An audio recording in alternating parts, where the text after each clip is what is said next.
Yo, what is up everybody? It's your boy Richardo, back at it again with another banger video. Today, we're diving headfirst into the scariest places on Earth. We're talking about locations so creepy, so haunted, they'll make your skin crawl.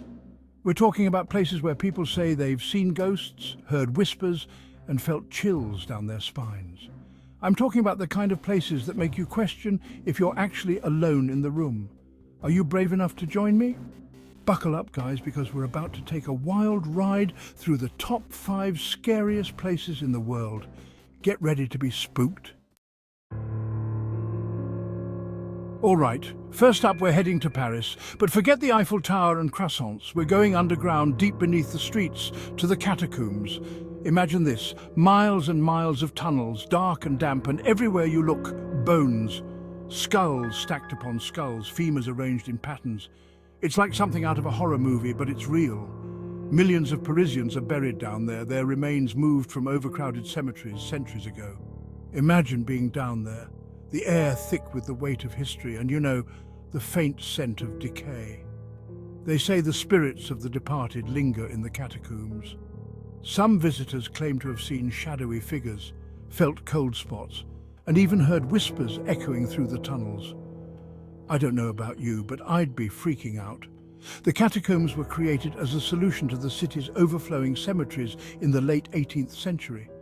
Paris was growing rapidly and the dead were literally spilling into the streets. Workers painstakingly moved bones from cemeteries to the underground tunnels, creating this vast ossuary. It was a monumental task that took years to complete. Today, the catacombs are a popular tourist attraction, drawing thousands of visitors each year who are curious about this macabre piece of history. As you walk through the tunnels, you'll see inscriptions and plaques marking the names of the cemeteries from which the bones were taken. It's a somber reminder of the lives that once were. The atmosphere down there is unlike anything else. It's eerie, quiet, and filled with a sense of mystery. The flickering lights add to the ghostly ambience. So if you're ever in Paris and looking for something off the beaten path, the catacombs offer a hauntingly unique experience.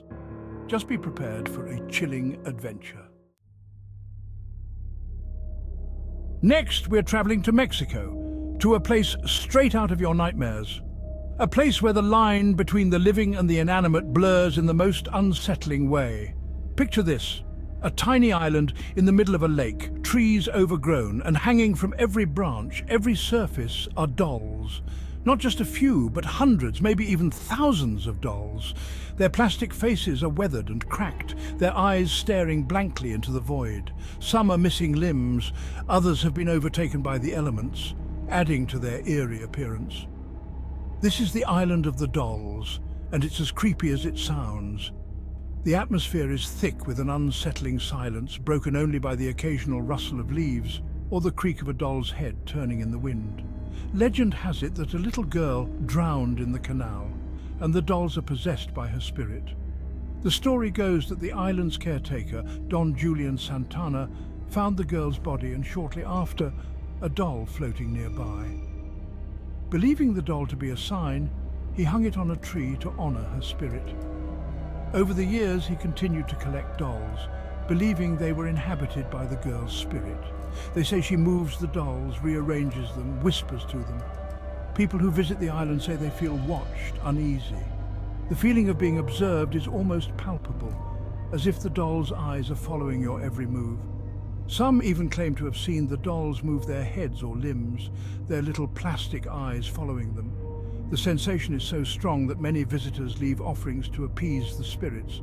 I wouldn't want to be caught there at night, that's for sure. The island takes on an even more sinister tone after dark, with shadows playing tricks on your mind and the dolls appearing to come to life.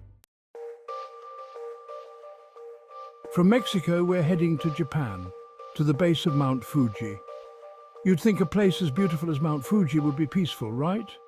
Wrong. Nestled at its base is Aokigahara Forest, a place so silent, so still, it's unsettling. This forest is known as the Suicide Forest, and it's earned that name for a tragic reason. It's said to be haunted by the spirits of those who have died there, their energy clinging to the trees, the air itself. People say you can feel the sadness, the despair, as you walk through the woods. They say you can hear whispers, see shadowy figures lurking in the trees. I'm getting chills just thinking about it. All right, for our next stop, we're heading back to the US, to Colorado, to a place that inspired one of the most iconic horror movies ever, The Shining. The Stanley Hotel, a grand old building with a dark history. Stephen King himself stayed here, and let's just say he got some inspiration. Guests and staff have reported all sorts of paranormal activity, from ghostly apparitions to unexplained noises. People claim to have seen children playing in the hallways, heard piano music echoing from empty rooms, even felt unseen hands brush past them. I don't know about you, but I'd be sleeping with the lights on. Last but not least, we're traveling to Italy, to an island so haunted it's been called the most haunted place on Earth. Poveglia Island, a small island near Venice, has a dark and twisted past. It was once a quarantine zone for plague victims, a place where the sick were sent to die. Thousands of people suffering from the plague were brought here, isolated from the rest of the world. Later, it became a mental asylum where it's said horrific experiments were conducted. Patients were subjected to inhumane treatments, and many never left the island alive.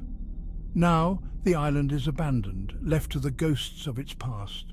The buildings are crumbling, overtaken by nature, and the air is filled with an eerie silence. People say the island is cursed, that the air is thick with the anguish and suffering of those who died there. The atmosphere is heavy, almost suffocating, with a sense of dread. They say you can hear screams, moans, and whispers carried on the wind. The spirits of the past seem to linger, unable to find peace. I'm getting goosebumps just thinking about it. The stories of Poveglia Island are enough to send chills down anyone's spine. So there you have it, guys, the top 5 scariest places in the world. I don't know about you, but I'm officially creeped out. Seriously, I'm never sleeping again. Thanks for joining us on this spine-chilling journey. If you dare, visit these places yourself and see if you can handle the terror. Don't forget to like, comment, and subscribe for more thrilling content. Until next time, stay spooky. Peace out.